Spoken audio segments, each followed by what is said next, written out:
my own slides here. Okay, let's get started. So we can get through the talk here, and then I have a cab to get that'll be waiting outside as I'm going to Boston in about an hour. So the title is Going Home After Transplant, Hurdles and Shortcuts. I'm Troy Lund. I'm one of the pediatric bone marrow transplant physicians here. I see a lot of the kids with both cancer in terms of their relapse as well as these rare storage diseases that are amenable to transplant. And so when I put in this title, it occurred to me that you probably think of going home as to their house. And that's not what I mean. I study stem cells and stem cell homing. So I'm going to talk about how kids engraft and how we model this in animals. So it's really going home to the marrow after transplant. And the studies that I'm taking the lead on in my lab to try to accelerate the process of engraftment and stem cell homing. So homing is a very complicated process. And I want to really show this slide first, because it's what happens if the bone marrow transplant fails. If those cells that we infuse into the peripheral circulation do not get to the bone marrow and do not engraft, this is your survival after transplant. It's literally zero. So that's why trying to understand this process is very important. We first described transplant here in 1968. We're the first center in the world to do it successfully. To this day, we really don't understand how it works. Like when you infuse those cells in somebody's central line, how do they know to go to the bone marrow? Completely clueless in all aspects of this. So that's why it's one of the projects that I study. And as you know, the patient is without an immune system for at least 4 weeks. So we're constantly trying to come up with ways of accelerating the process. This is a blood vessel. This is where the cells, the hematopoietic stem cells or cord blood, reside when we infuse them. And then this is the bone marrow proper. So the cells need to get out of the vessel and get into the bone marrow. Pretty simple. They have to go through the vascular well. There are very few proteins that are described in this process. There's FGF4, which is described to accelerate homing. There's also SDF1. We know the oxygen gradient. And we know there are a few other factors, but there's probably 100 or more different proteins that dictate this process that are completely undescribed today. There are a lot of clinical trials in the United States trying to, well, not a lot, there's maybe 8 to 10 that are trying to accelerate stem cell homing and accelerate engraftment to get the patients out of the hospital faster before they get sick.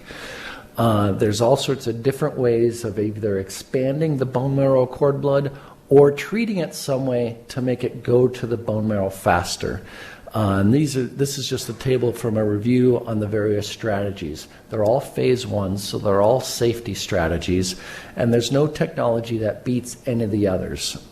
Some of them rely on expansion of the product, so taking a cord blood, growing it in the lab for 10 days and making it 30 times bigger, and some of them purely just treat the cord blood with a small molecule that makes it go to the marrow faster, and we're really not sure how that entirely works, but these strategies are all in clinical trials, mostly run by company A or B.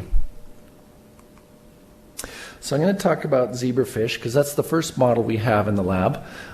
This is a zebrafish. It's an adult fish, 2 inches long. It's got blue to black white stripes, hence the term. The great thing about these fish is they now come in transplant parent forms, so you can actually see through the body. And this is great for microscopy studies because we can anesthetize these fish and we can actually see single hematopoietic cells circulate in the animal, which makes it great if you're studying cellular trafficking. The bone marrow or marrow in the fish is located right here, just above the operculum. It's actually in the center of the body, not in the bones, which is one deviation from mammals. But nevertheless, the cells look about the same as human and other mammalian cell types, and they behave about the same despite the cells not being in the bones. So this is typical marrow here. The small blue cells are the marrow. It resides in the kidney, so you see a lot of ductal cells as well. But like I said, all the cells have nearly the same function as human cells. The other good thing about fish is we can make them fluorescent in different colors. And so we have fish that have green blood vessels and red blood, so you can actually image them and see the entire circulatory system. We have fish with actually red cells or green lymphocytes. And then fish come in a variety of all sorts of different colors. These are mostly ornamental fish you can buy in the pet store. We grow them in the lab. And what's great about these fish is that we could also make them bioluminescent, so they can glow white light. Here we've labeled the marrow cells with luciferase, and when you put luciferin in the water, they glow bright white, and you can measure that white light with a special CCD camera. You anesthetize the fish, and you can see the cells as they emit their white light, and you can measure and quantify the cells as well as determine their location. And so again, the marrow is here in the fish, so near the head, just behind the gills. And so in 3 separate fish you can see that. So this turns out to be a good system for drug discovery experiments. So we'll skip this. So we've made these fish and we've looked at their marrow cells, and their marrows, the marrow cells all have this luciferase, and they all emit white light on the correct circumstances. We can now actually do bone marrow transplants from one fish to another. So we sacrifice these labeled donor fish and we take out their marrow cells, and then we can actually use a needle and insert the cells into the heart cavity of recipient fish. And we give the recipient fish some radiation prior to doing this. And the recipient fish will actually engraft very close to the same schedule that our patients engraft. It takes 2 to 4 weeks. And so we've actually done that in a few experiments, as we've taken the cells that are luciferase labeled, so they emit white light. We've given them to fish, recipient fish that had received radiation, and then 5 days after transplant, we can actually take the recipients, anesthetize them, put them under a very sensitive CCD camera, and we can measure the amount of donor cells that are engrafted. And you can see the signals coming from where it should be coming from. That is the marrow region of the zebrafish. So the cells we put in successfully homed back to the marrow and are starting to engraft. And we can actually measure this and put a number on it. We did different routes of injection in this experiment. We gave the cells via intracardiac, which works fantastic and is very consistent, or we gave the cells via intra-abdominal injection, which works pretty well as well, and then we can also do a retroorbital injection, which is less consistent. So in any case, now we have a system in which we have the donor cells being able to be tracked in the recipient and measurable over time. And so in this simple experiment, again, we use different doses of cells, 50,000, 200,000, or 500,000 cells. These are the recipients. Obviously, the more cells we gave, the better the fish engrafted, the better the signal is that we can measure, and this is true exactly for our patients. We know that one of the number one determinations of how you do after transplant is cell dose. The bigger that cell dose in the cord blood or the marrow that we give a patient, the better the outcomes are for the patient in terms of overall survival and reduction in cancer relapse. So same in our fish. The more cells we give, the better engraftment, the earlier engraftment. And so it's engrafting perfectly in just the right area in these recipient animals. So we did a very simple, crude experiment. We just wondered to ourselves, so what happens if we don't irradiate the animals? What if we just injected donor cells into unirradiated animals? Well, would they be rejected? It turns out without radiation, these cells last about 24 hours and they're gone. And so they undergo immediate rejection, which is exactly what would happen if you or I took somebody's cells and injected ourselves with them without being matched. They'd be instantly rejected.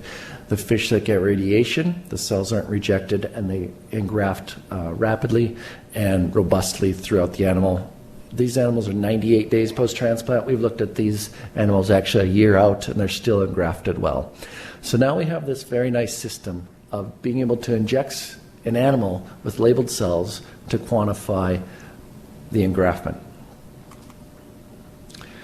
So what should we do with this system? Well, our plan really was to go through and do some drug screening. So we were interested in finding small molecules that actually speed up the engraftment process.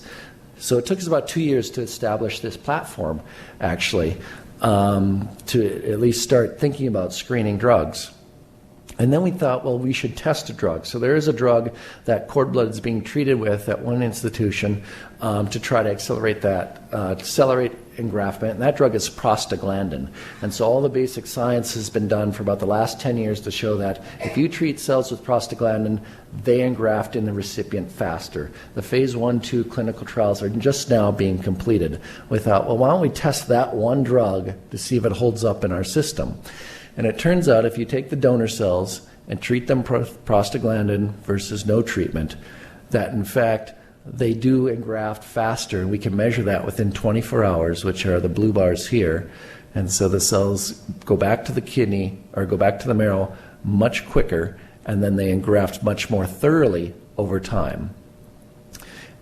This translates actually into a survival advantage for our animals because those treated with prostaglandin survive and do much better against those that are not treated with prostaglandin.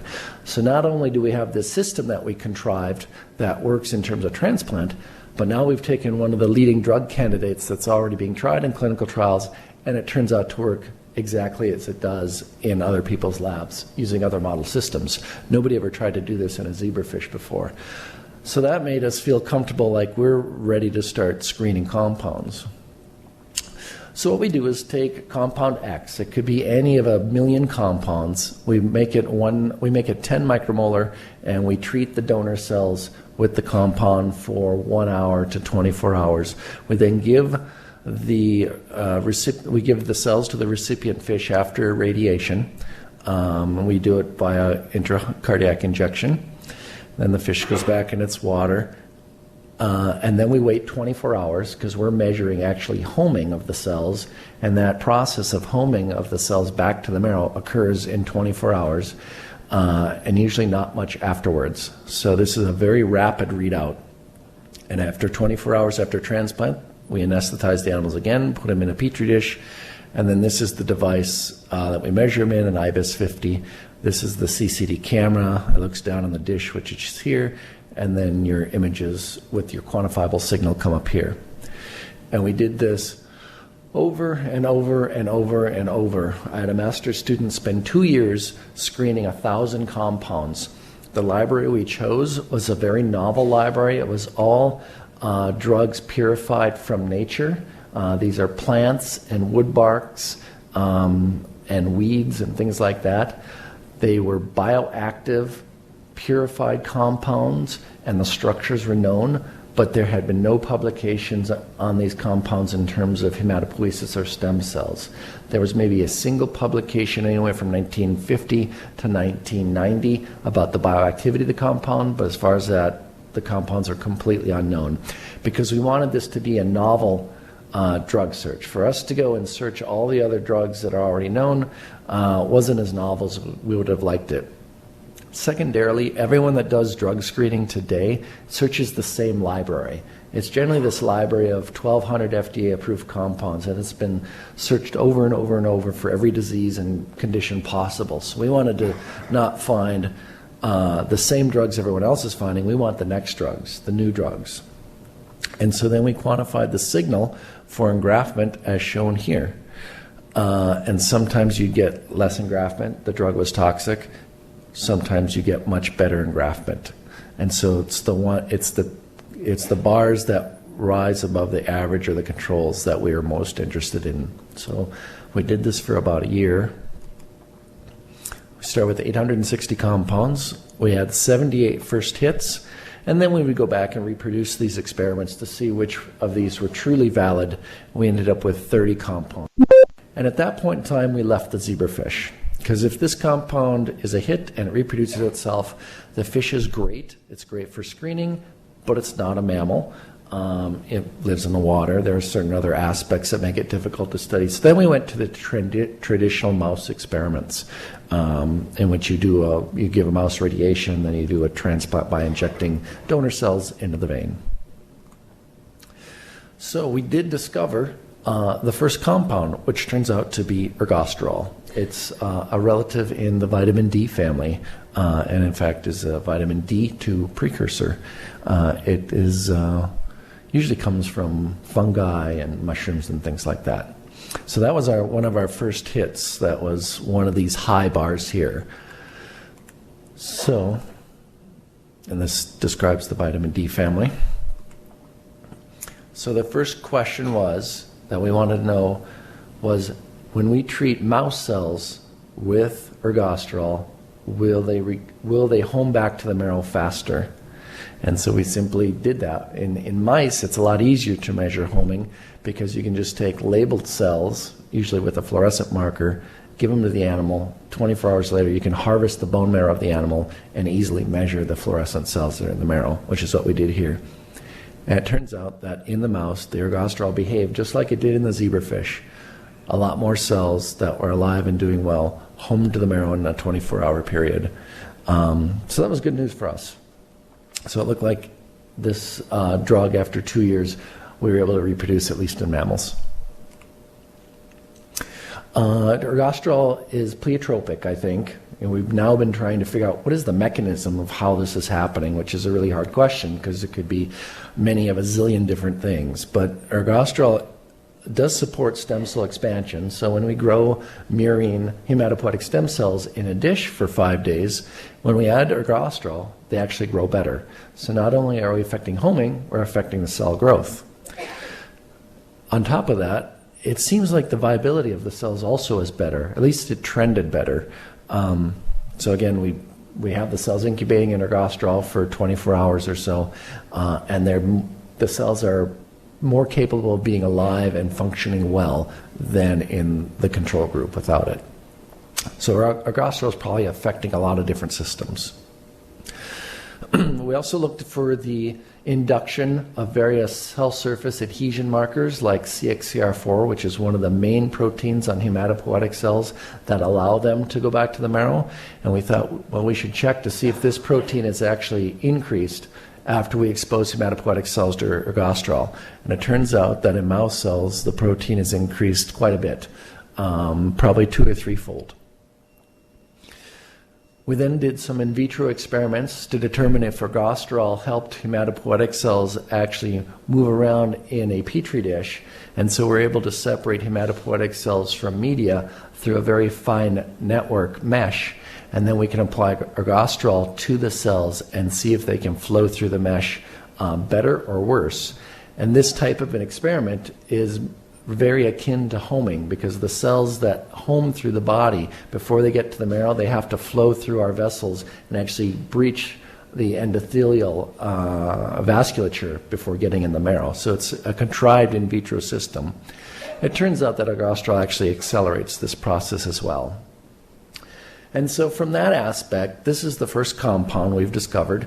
We are now investigating other family members related to ergosterol and some of the downstream derivatives, as well as other vitamin D family members. We're trying to understand the mechanism of how ergosterol is working. We're now doing this in human cells, and we'd like to do bone marrow transplants of cord blood treated with ergosterol into animals to see if all of this holds up. And what would happen after that? Well, then we'd probably file for a patent for ergosterol as a stem cell homing factor, and then devise a clinical trial using ergosterol as a stem cell accelerant. And so that's kind of where that project is today. As you saw on the bar graph from our drug screen, we actually have a lot more drugs we can study. We probably have 7 other compounds that are actually as robust as ergosterol or better. And so we have students in the lab that are looking at those other compounds as well. And they're very novel things. This was purified from mushrooms. We have a Chinese tree bark compound that looks like it has an effect, and some other obscure grasses that have given rise to compounds that have an effect.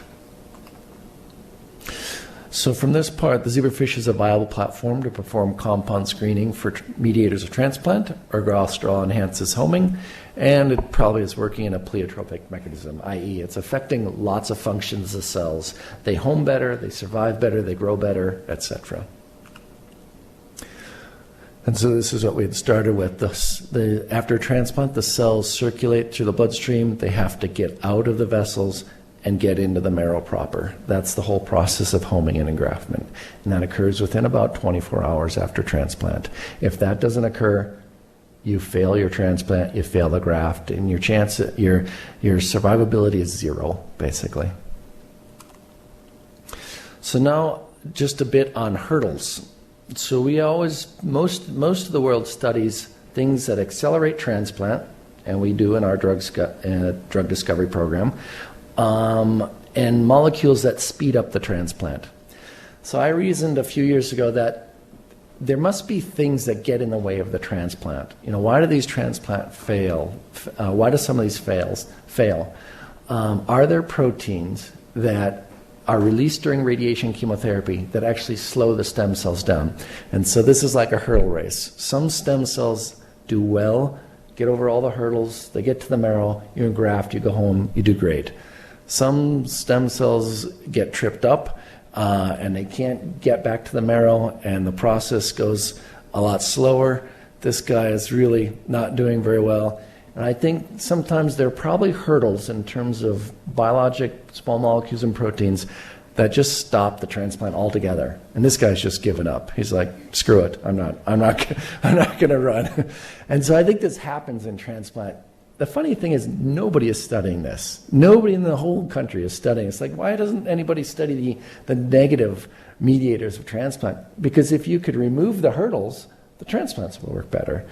And so we thought we'd try to take this on. And maybe there aren't any hurdles. Maybe we're just crazy.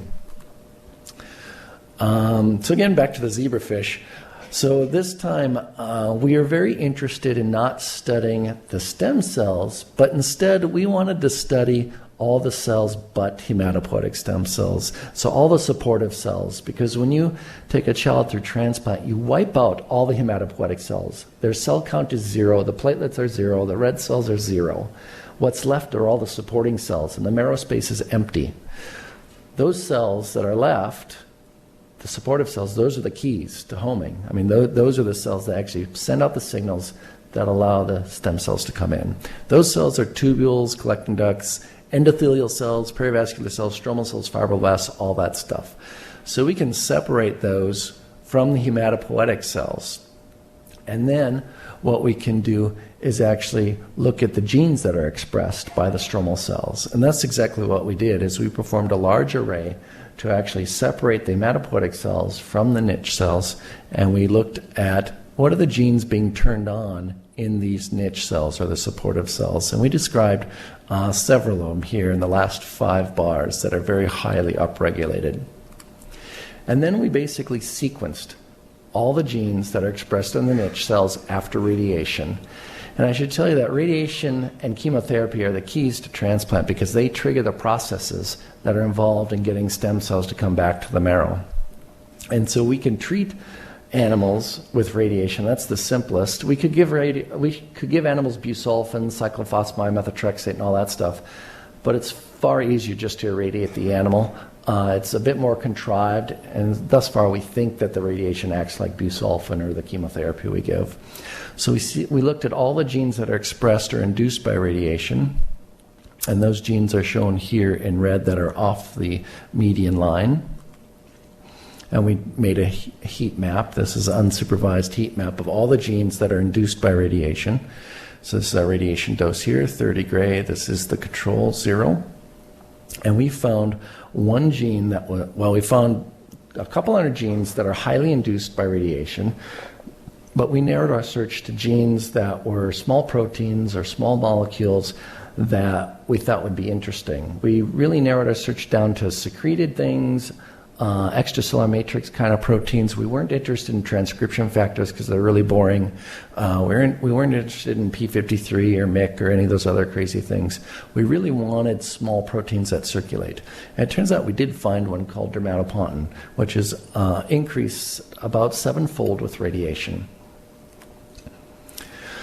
What's nice about the protein, in fact, there were only 20 papers ever published on the protein. So now we have a small protein that's induced by radiation that no one's ever published on. So what's known about it is that it's a small, about 20 to 26 kilodaltons. It's related to the extracellular matrix, but it also circulates in your bloodstream.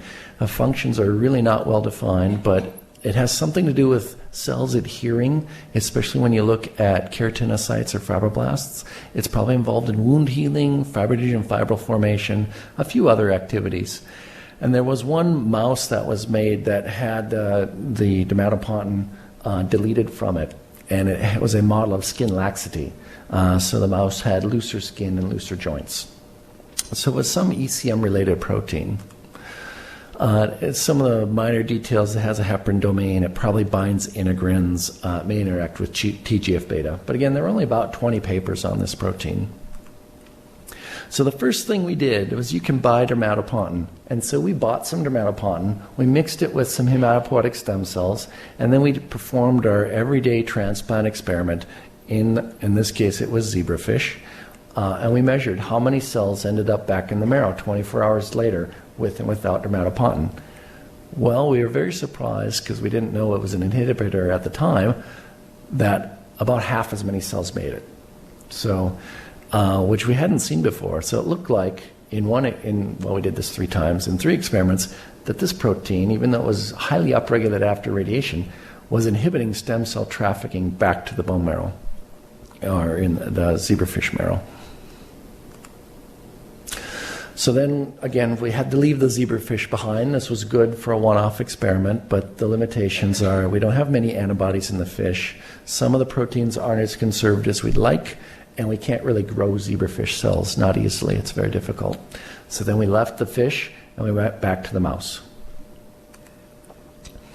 And so there was one thing, the first thing my lab did actually in terms of, we discovered this protein, we described it was inhibiting zebrafish cells in transplant. Where's this protein being made? And so we did a bio-GPS survey to look at all the different cell types in which dermatopontin is made. And this is just public information. You can get this off Wikipedia, which is where we got it. And there was one cell type that rose above everything else, and you can see it's several hundredfold higher than every other cell type, and you can't read it, but it's adipocytes. It's fat cells. So fat cells make dermatopontin. Great. Nobody's ever described this. We had no idea what to do with it from here.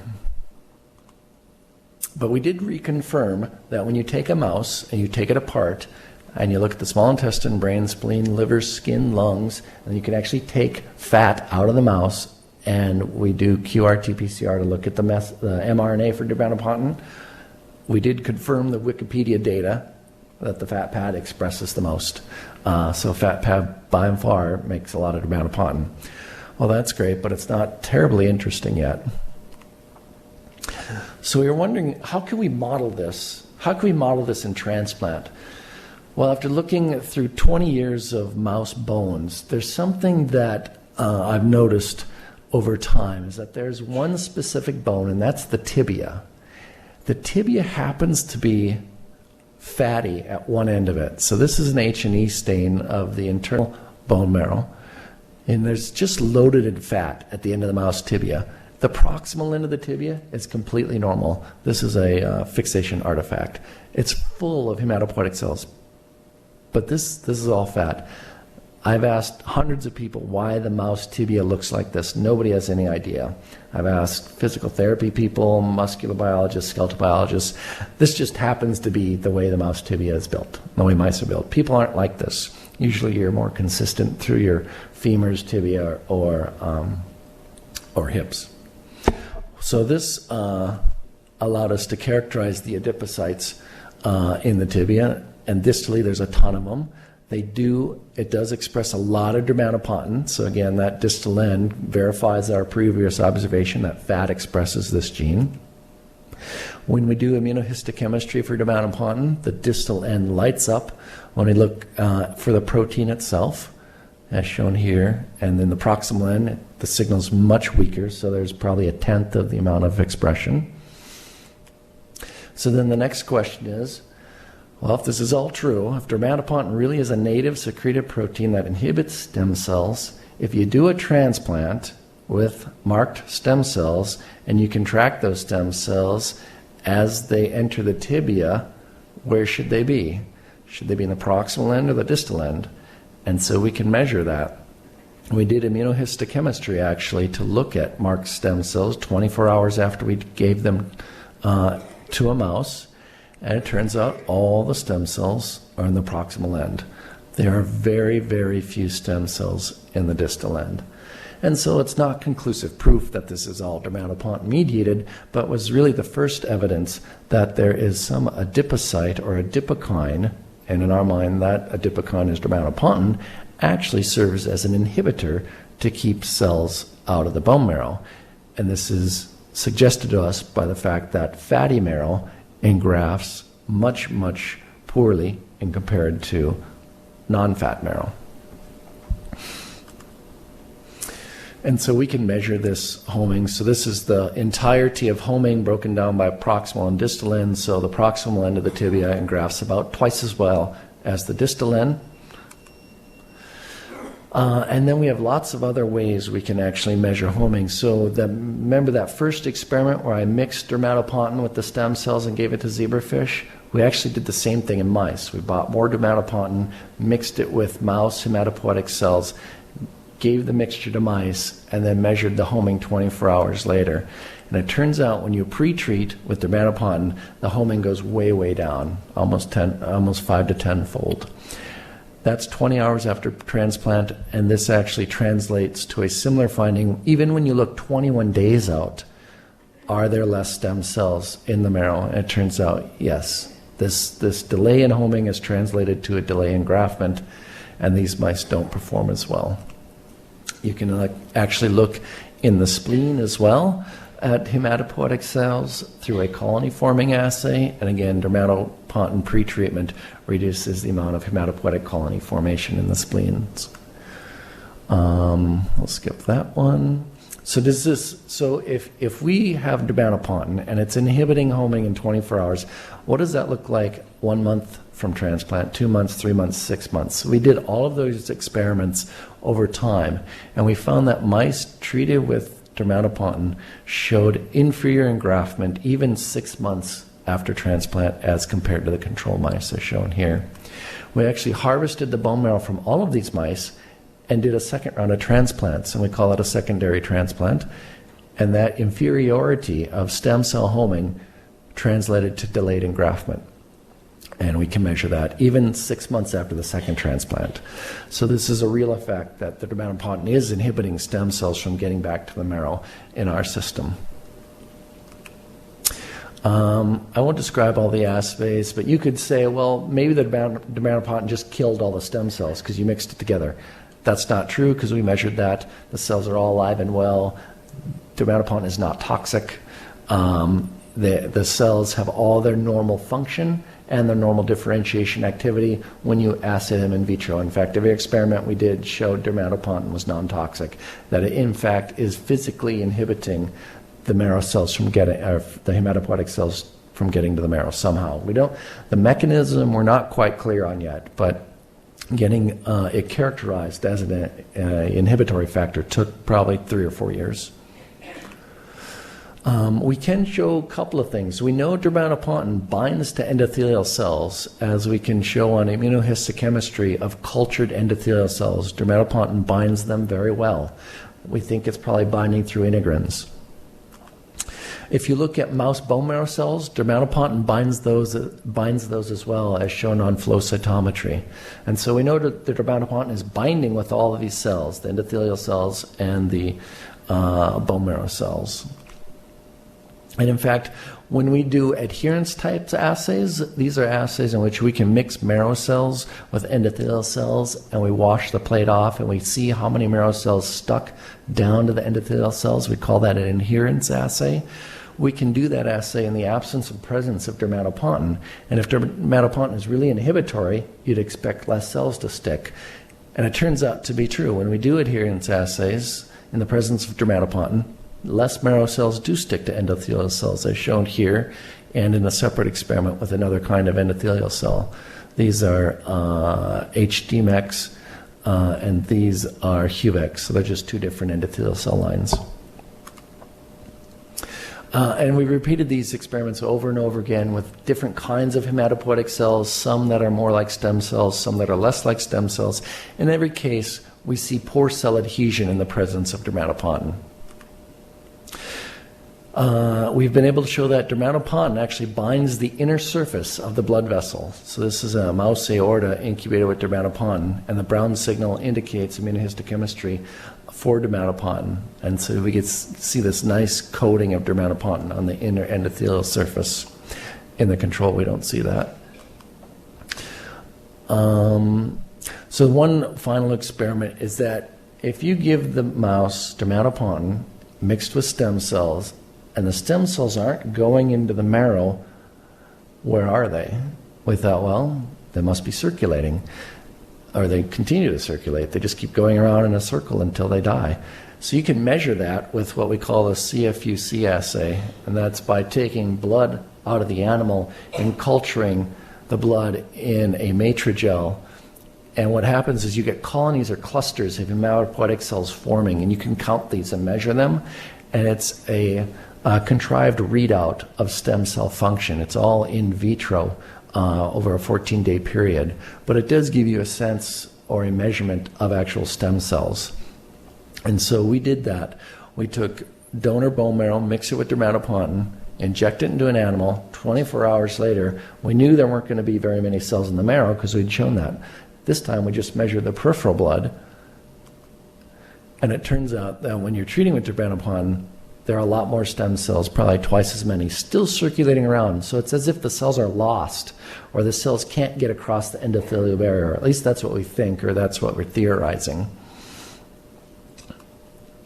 So the proposed mechanism now, and most of this data, even though it took 4 years, is largely preliminary. If you know anything about the NIH, this is all preliminary data. So 4 years and $1 million, that's what you get. So dermatopontin is induced by radiation chemotherapy. So shown here, these small yellow dots. What we think dermatopontin is doing is going in and binding integrins on the surface of endothelial cells and on hematopoietic cells here and here. And it's actually physically blocking the cells being able to go across the endothelial barrier. And again, you have to get across this barrier to get into the marrow space to engraft. And so we think there's a physical blockade happening. Again, this is the peripheral circulation. The cells have to come out and get into the marrow space. And we think dermatopontin is having a blockade of this specific action here. So the cells are just going around in the circulation. Then they probably die at some point in time or degrade and can't engraft, at least not as efficiently. So we have lots of other things going on in the lab to try to actually figure out this process and, of course, trying to reverse the whole process. So in summary, dermatopontin is induced with cellular injury. It interacts with endothelial cells and hematopoietic cells. In this case, this small protein presents a hurdle, and it impedes transmigration of the stem cells or impedes transplant. This is not absolute. Right, this is a mechanism. This is one of the many hurdles that stem cells probably have to face while we're trying to engraft either a fish, a mouse, or a person. Transplants are successful, so somehow the cells have overcome this process. But if we can remove the hurdle, you would imagine that the process may happen a lot faster with a lot more efficiency. So what are we doing? We're making a mouse that lacks dermatopontin.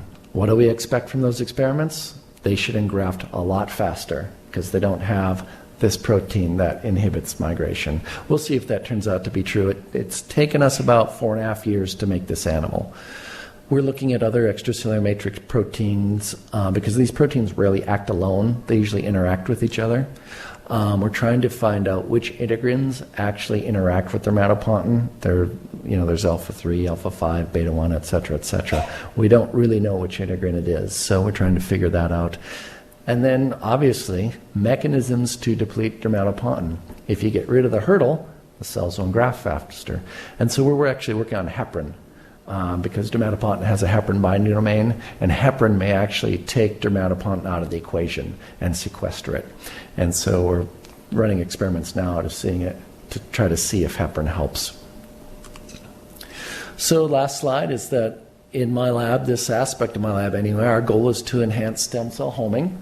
That'll enhance engraftment, and then our patients will go home sooner. They'll have less risk of infections, less complications, and do better overall. At least we hope so. So the two ways to do it. You can provide a shortcut by treating cells with small molecules and factors to speed up homing and engraftment, or in the other project I told you about, potentially we could reduce the hurdles to homing, which is incredibly novel because, like I said, not a lot of people are thinking about it in that manner. That's all.